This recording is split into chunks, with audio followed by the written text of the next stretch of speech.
Hi guys, last week I got the track down, but I forgot to work on some of the finishing touches, like these gaps between the joins.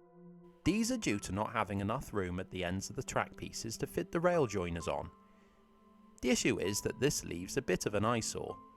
To rectify this, I've cut off a single sleeper from some waste webbing, and I've sliced off the chairs. This will allow the sleeper to slip under the existing rails. The sleeper then gets copy decks applied to the underside of it. Then it's pushed down into position. Yes, I can see that it's wonky here, but I'll come back to finalise the position off camera, like a gent. I also forgot to show you how the track looks once it was all finished. You can see the very subtle bend to the loop towards the right, which was picked up on the drone footage. It gives a nice natural look.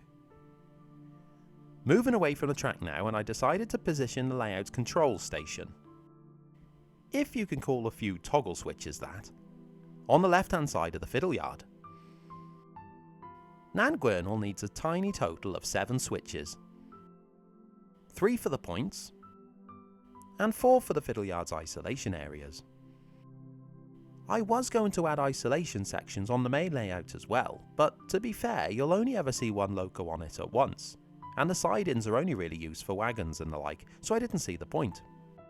Toggle switches for isolation points are about as simple as it can be, so I won't waste time showing you that. It's 2 wires. And on that note, I didn't actually film wiring up the fiddle yard at all. I have a strong dislike for wiring, so I was probably grumbling my way through the footage. Again, being such a simple layout, the wiring is so basic that you don't really need to see it. I'm using the same combi controller as on Corris, literally the same one, as I only have one. So whilst you don't see the physical wiring up, let's test the fiddle yard together. Here's the Corris tattoo doing the honours of the very first run on the fiddle yard. Okay, so the track hasn't actually been cleaned, so it's a bit jumpy. In fact, it's stalled on dirt here. But Pam was getting to the sections, so after a good clean it'll run smooth as silk. Lovely narrow gauge silk. We can test the section switches whilst we're at it. So I'll let the little engine run, and by flicking the correct switch you can see the tattoo stop and start accordingly, which is good stuff.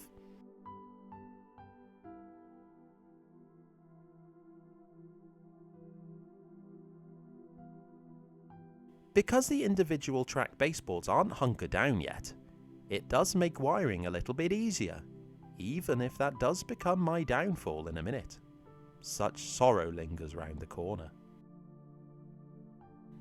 But before I ruin my day, let's have a crack at the wiring on the scenic boards. So I used this method on Pendray and it worked really well. This is copper tape. It's actually slug tape from a garden centre, which I've cut down the middle. It'll act as the bus from the main positive and negative wires. And it's self-adhesive, so it's nice and easy to snap on.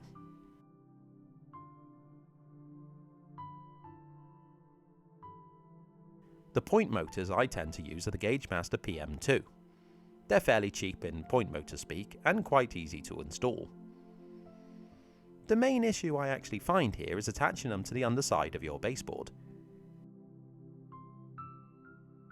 So I've got a little box of M6 by ½ inch screws just for point motors. A great tip to take away if you're going to use these motors is not only to colour code your wiring, but to wire into a chock block like I have here. Don't underestimate how uncomfortable your afternoon will be if you're attempting to wire these in situ. The chock block means you can simply screw in the wires with minimal stress.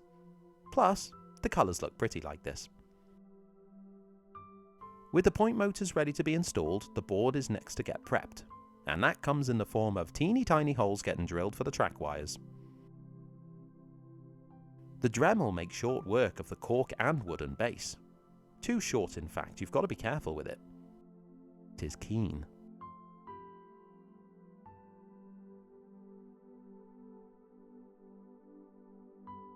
The wires have their ends stripped, and they can be fished through the holes.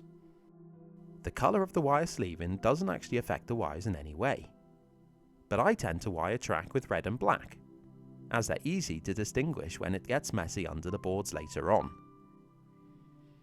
The wires get a blob of soldering flux, which aids the solder running into the joins, and then solder can be applied.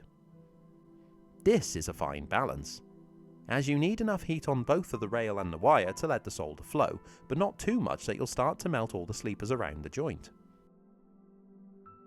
Once all the track sections have droppers soldered in from above, the board's flipped on its side once again, and the ends of the droppers can get soldered onto the bus strips.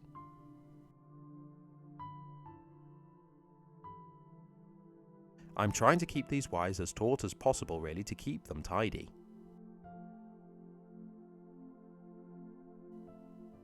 I say that I hate wiring, because I do. This part is actually quite therapeutic.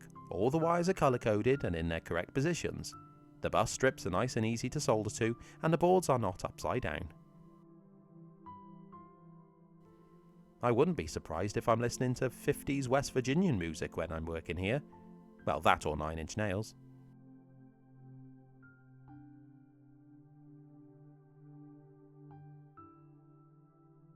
Aside from the droppers, the boards needs an extra couple of wires on the bus at each board end join. These will eventually be fitted with connectors that will carry the power across the joins. The track's wired up so I can start on the point motors. When fitting these, you'll want to fine tune the position first. I tend to hold it tight against the baseboard from below and fiddle the point from above to make sure there's enough movement either way. When it feels about right, I screw the QT screws into position. The chock blocks are getting superglued on purely because I don't have the correct screws for this one. The orange wire gets connected to the little frog wire that went through the baseboard. I believe this wire helps swap the polarity of the frog as the point flicks across, thus minimising the risk of shorts. Then again, it might not. I couldn't have made it up though, could I? Sounds legit.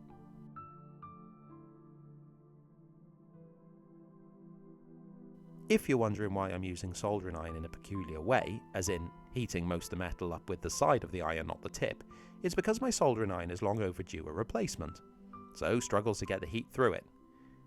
One day it'll be retired from duty. Not today, I need it.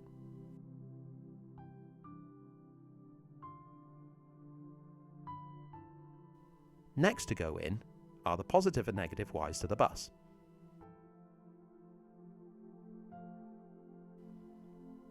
The 3 final ports on here will get wired back to the toggle switches on the control panel to power the motor. Something else I have here is a capacitor discharge unit, or a CDU. This acts like a power bank and gets wired up into the point motor switches. When the switch is flicked, the CDU fires a burst of power to the point motor, giving a decent throw to the point. It's only 4 wires to get it installed. With the points now wired up, I can test them. First with the closest to the camera, then the middle, and finally one at the far end.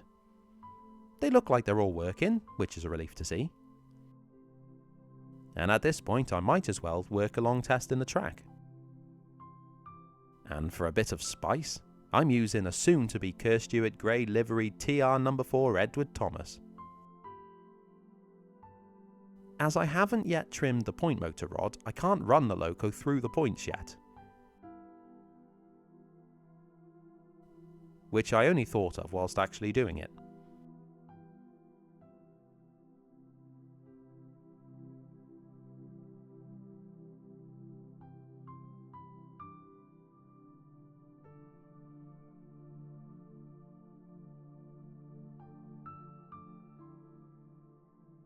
And then disaster struck. Whilst I was fiddling with it, the middle trackboard fell off the back of the layout, with the point taking the full force of the impact. This completely bent it out of shape, meaning that it has to come off and get fully replaced. I did try to fiddle it back into shape, but even through my tears I could see that its life was cut short before it had even been used.